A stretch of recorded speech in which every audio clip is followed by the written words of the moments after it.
Hey guys, it's Shelley and Jason Martinkus. Welcome back to Redemptive Living Radio, and we're really happy to have you with us today. Thank you so much for joining us. And why don't you jump in and share what we're going to be talking about? What are we talking about? So there's a question that comes up for wives. I feel like it maybe not even a question. It's more like a declaration and a giant request. And I think, and so I want to talk about what that is. I also want to talk about how it is misunderstood. And oftentimes, unfortunately, a wife is vilified for it. Mm-hmm. You and I didn't talk about that as we were kind of preparing, but mm-hmm. I do want to touch on that. Mm-hmm. So the deal is, the thing is, a wife will say, in recovery, I don't ever want him to notice another woman. And it might not be woman. Right. It depends on whatever he was acting out with. We're going to use woman, but I really want to be inclusive, if you will, because it could be all sorts of different things. Right. So, yeah. I don't ever want him to notice whatever the object of his acting out was. Right. And so a lot of times somebody, a wife says that, I can't take him noticing other people, and in this case, women, I can't take that. And a lot of times a wife will get vilified because, a husband and a coach and a counselor and a pastor and whoever's helping are going, that's impossible. Mm-hmm. Your request is impossible. You're setting him up to fail. You're guaranteeing a negative outcome here. And a lot of times the wife gets vilified in that, mm-hmm. which is painful mm-hmm. because that just adds insult to injury from what she's already experiencing. Mm-hmm. And so I just want us to take a few minutes to talk about, what's really going on there, kind of the myths associated with it, and what's the truth mm-hmm. that's actually offsetting the myth. Mm-hmm. Do you want to start with the myths and truths, or do you want to just talk about it kind of holistically first? I think maybe let's just deal with the myths. Okay. Yeah. Would you rather talk about it overall? No. I think, I'll say one thing kind of holistically, if you will. I think that with so many things in the process, what she's sharing is valid and legitimate, and also feels impossible. Like the request feels impossible for him to carry out. Mm-hmm. And it's so important that we look a layer or two deeper and really see what's underneath that request. Yes. And so this is no different. This is so much more about, she's expressing a need that's not getting met, so much more so than totally him not noticing whatever it might be. Totally. And even to that end, we talked about this recently at the workshop. Mm-hmm. I was saying to the guys, oftentimes a rhetorical question is a statement of grief, and it's like there's a question that there's no good answer to, and it's like, okay, well, the question is just giving expression to something that's underneath that, and what's underneath that is grief.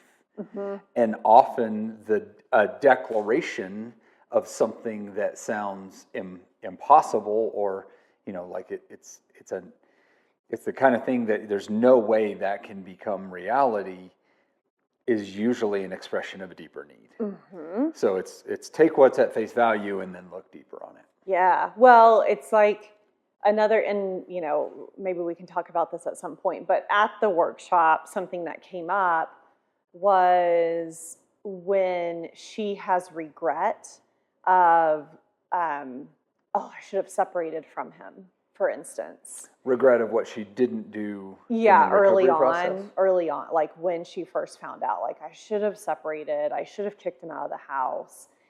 And while some of that is grieving, absolutely, some of that is also, I think we have to be curious and look at, is there something she needs now that she's not getting? Does she not feel safe now and needs a little more protection?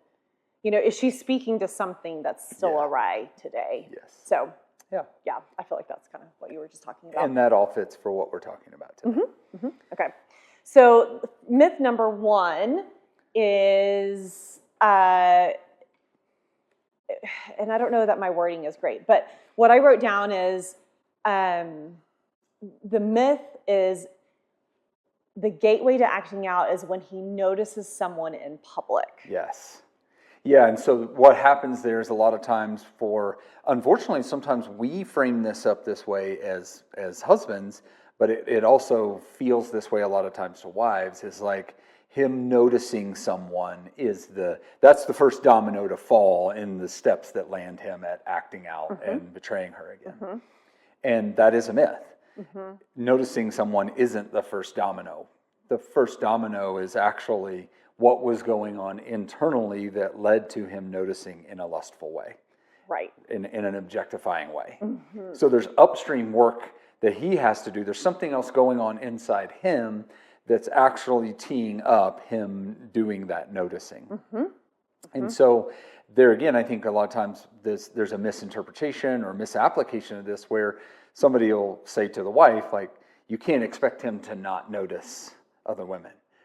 Okay, what you can expect is him to be doing the work internally to not have a heightened radar for that, to not be in that objectification mode, right? So she's here again, I just want to be sure we speak to, we shouldn't be vilifying her for the thing that she's asking, right? The other thing along with that is when the idea is that the first domino is noticing, there is a powerlessness to the recovery process, both for him and for her, because we can't control what someone outside of us is doing. So we can't control the inappropriate outfit. We can't control what shows up on the TV or where the camera focuses during the football game. Right. Or who appears in public, right? How women dress at church. And let's say again, the issue is women. There's this powerlessness of like, a wife will start going, I don't even want us to go to church. I don't want to go out in public, and I feel like I'm a prisoner in my own house. And that's all a lot of times stemming from this belief that his noticing is the first domino. So the first domino, the real gateway to acting out is the internal stuff, not the external stuff. I want to make a comment with what you just said, because you're like, there's a powerlessness for her because she can't control whom they see in public or what the person is wearing or not wearing, etc. It's also, I feel like so we named the myth. The truth is, him noticing is not the starting point. The internal going-ons are the starting points. So I think that's a double-edged sword for women, because there is actually a sense of power and control that I can have when you and I early on were in public and I could scan and just see if there was any threat. And so it's, on one hand, it's reassuring that like, oh, maybe whomever it is, isn't as much of a threat as I initially thought. That's reassuring. But there's also, in some ways, there can be power by scanning the environment and seeing if I feel safe. It can feel even more scary when the truth is, oh, no, it's actually what's going on internally for him. Because there really is no power in that. I can't see what's going on inside of you. And because of the lack of intimacy, I'm afraid you don't even know what's going on inside of you, like self-awareness and self-intimacy, as well as the intimacy between the two of us. Right. So in some ways, I don't know, I just wanted to throw that in. It's kind of a double-edged sword. Yeah, that makes sense. Yeah. I say powerlessness on the husband's side because a lot of times then he's going, I can't control who comes into the field of view. I can't control what shows up on the TV.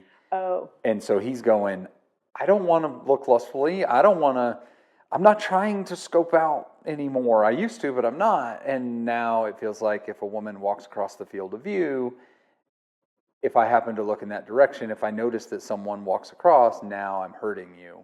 That feels powerless. Oh, I thought you were saying powerlessness was on her end. But it's really on for both. It's both. Yeah. It's both. Yeah. Absolutely. Okay, so the first domino is not noticing. Right.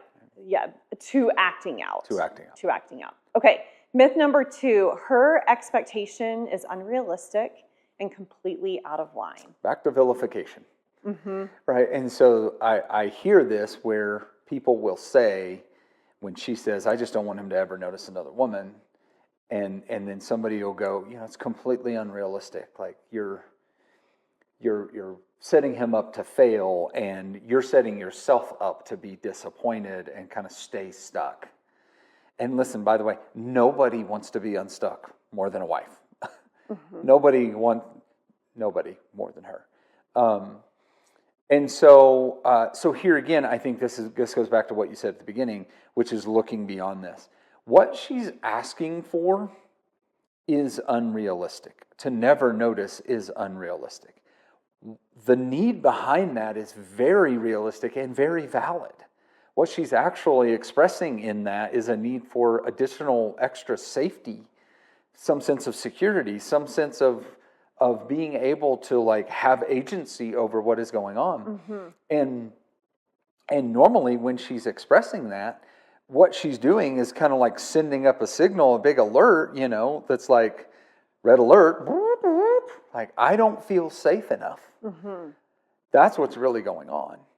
And while what she's requesting isn't possible, what she's actually needing behind that is. And that's what we got to key in on. That's a signal for us as husbands not to look at her and go, what, like this doesn't even make sense. This is, you're crazy for asking that.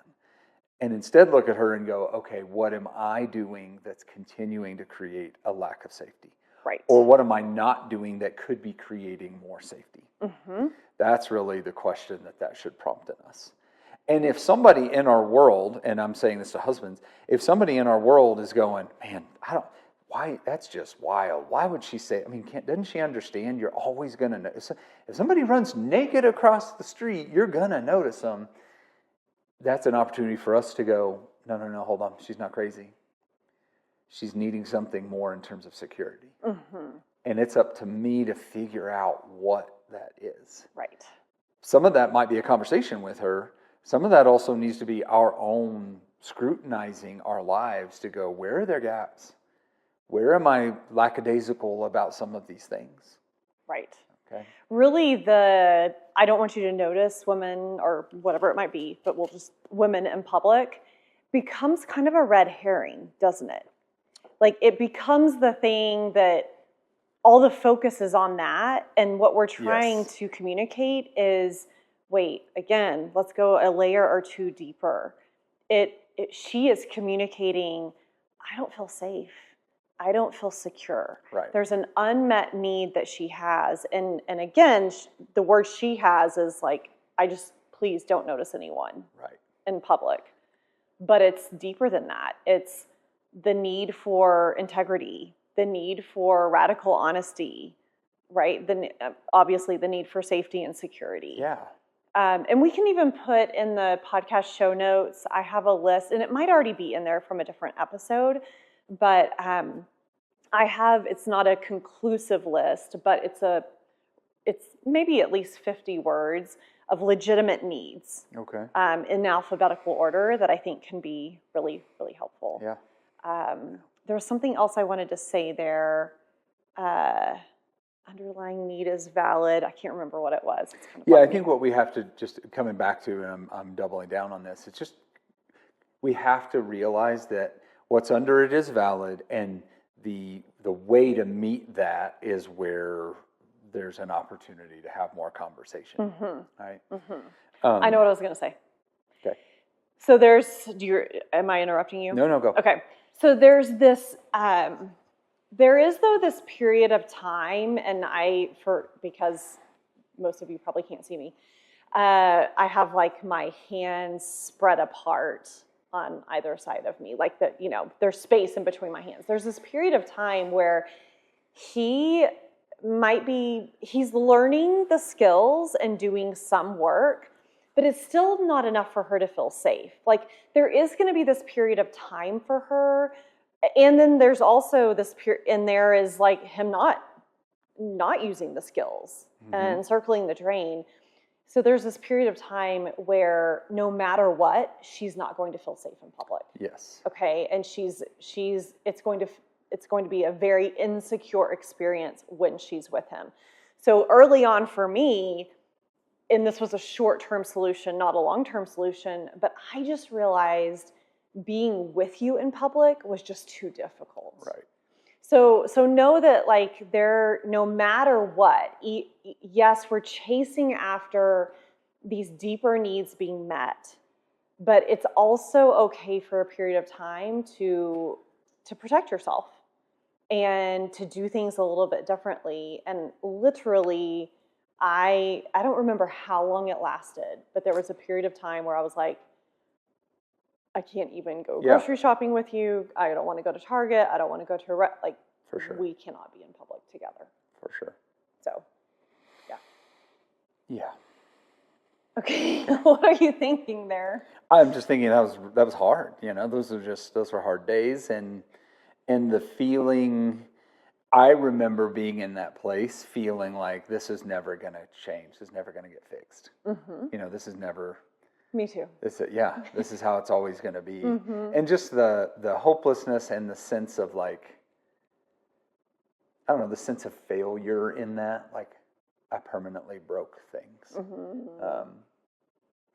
Not as a pity party or something, but just the conceptualization of, like, the gravity of, we can't even be in public. Yeah. Can't even go out in public together. Yeah, absolutely. So, I'm going into the boundary class as soon as we finish recording, but I'm just thinking, like, okay, so that was me kind of more intuitively setting a boundary and recognizing, like, oh, I just cannot do this. There was a limit I had there. And there are natural consequences for me too. I mean, no fun having to go by myself and do X, Y, Z, although I love spending time by myself. Especially these days.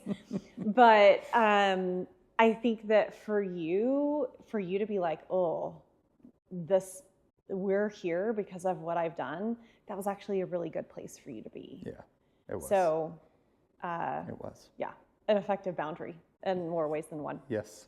Okay, so did I mention truth number 2? Did I read it? I think so. Okay, true. I'm just still going to read it really quick. Truth number 2, broader sense of security is lacking, and there is an underlying need that is valid. Yes. Okay. Myth number 3, if he is doing good recovery work, he would never notice another woman. Oh man, this is a big one. I feel like this gets thrown around, and we did an episode on, like, signs of progress or signs of good recovery work. This was not one of those, because this is not, again, it's like there's an expression of something underneath that's really, really valid. But never noticing another fill in the blank part of your addiction is not an indicator of good recovery work, right? What I think, my bias whenever it comes to that is really what that says is there's something both qualitatively and quantitatively missing, probably both missing, from the recovery work that is sending the signal that we're back to that first domino thing. Right? There's something missing in the recovery work that's, again, creating a lack of security or not doing something that could create more security. And this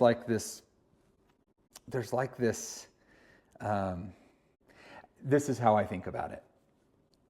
A lot of times when a wife is looking for, you know this better than I do, when a wife is looking for security, if she can't point to character change, she has to look for something that's a proxy for that. She has to look for something, and how do you see character change? Well, the only way you can see character change is by the behavior that flows from it, right? So a wife starts looking for proxies for that. This becomes one of those unrealistic proxies, right? So you'll never be tempted again, right? Like you'll never experience temptation again. That's another one of the things that it's like, okay, well, that would tell me that your character is changing, your heart is changing. And I think a lot of times what that means is we as husbands have more probably quantitative, but especially qualitative work to do and to share with her so that she can have a sense that what's actually going on and what's actually changing isn't just behavior modification, that actually something real and deep is happening, so that she doesn't have to like look to these proxy things. Does that make sense? I think I might be getting a little bit lost. Can you repeat everything you just said verbatim? I have no idea what I just said. I'm just kidding. I'm totally just kidding. Bottom line it for me. Here's what I think is like, if a wife experiences her husband, let's say long-term, defensive, angry, belligerent, blame-shifting, critical, that's like historical, right? Okay. So she experiences her husband now being more tender, more soft, more gentle. They get in a conversation that heats up, and he's the first one to come down and go, hey, I don't want to be who I've always been, and I'm not going to be a defensive jerk anymore. And what are you really trying to tell me? And, you know, and she experiences a change in him that way. She's going to be less concerned with these other things where she doesn't have to clamor for something to point to say, oh, you're different, because she's experiencing him so differently. Right. Does that make sense? Yes. That's what I mean, is like, if she starts to see things that exhibit a heart and character change, she won't have to look to these other things to try to confirm it.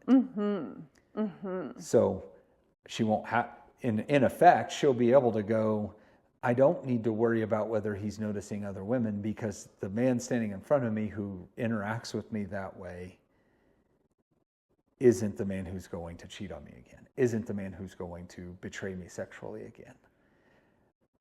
Although we have no guarantee. No, but the experience of him in that way, based on the qualitative work, is going to give her a sense of security such that she doesn't need some of those external things. I think what I want to say there, though, is it's going to be a very slow shift over time. Going from, because as I'm listening to you, I'm thinking about my experience. And early on, I mean, like I said, I was scanning the environment. I didn't even have, I was helping my amygdala out, scanning the environment, looking for anything that was unsafe. It was a very slow, gradual over time as I started to feel safer with you because I saw that you were so different. That slowly started to decrease, but it didn't happen overnight. Back to the workshop, one of the core premise we talked about in session 1, and this is the thread throughout the weekend, is in the beginning meaning not chronological, like when the real recovery work begins, whether that's at disclosure or 3 years after discovery. In the beginning, trust is built on what all you do. As time goes on and recovery goes on, trust is built on who you're becoming. Oh, that's really good. Thank you. Yeah, and that's really just good. That's what you're expressing, is like, it's slow and over time, but as that shifts, who you are makes more of a difference than the stuff that you're doing, recovery stuff that you're doing. Right. So I almost feel like, and I need to really think about this. I feel like the myth is, if he is doing good recovery, he would never notice another woman. What I hear you saying, this is different than what I wrote down. Okay, what'd you write down? I feel like what you're saying is, for the truth, good recovery efforts are something we experience. It's not just him not noticing or noticing. It's the character change and who he is becoming. Right. And I think that's really important for women to hold on to. right? Like Yes. it isn't going to be necessarily, that feels a little different than what I wrote down. Okay, well, let me just double down on what you wrote down. Okay. I think in recovery, whether you're year 1 or year 21, I think you probably will notice other people. And the change of character means you're not noticing out of objectification and lust. You're simply noticing. And we talked about in a different episode, we talked about in a different episode how there's a shift from like looking to noticing to seeing, and you can't really see without noticing.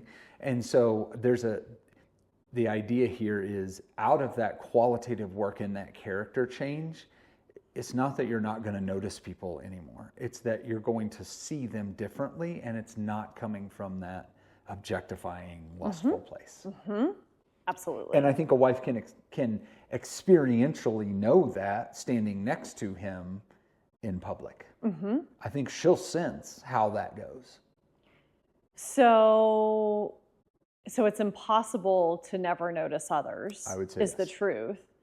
And what we need to focus on is her deeper needs and his deeper character work that he's doing. And she should experience that. So there's a couple things though that I want us to clean up. I have 2 things. Okay. One is this doesn't give him license, because there are so many women that come to me and they're like, I see it every day. We're together in public and he's checking out other women. What we're talking about here does not give him license to go do that. Oh gosh, no. Okay, so I want to say that first and foremost. Second, if it doesn't feel right to her, if she's like, ooh, I can tell he's noticing, or whatever, whether there's objectification with it and lust involved with it or not, if it's noticing/seeing.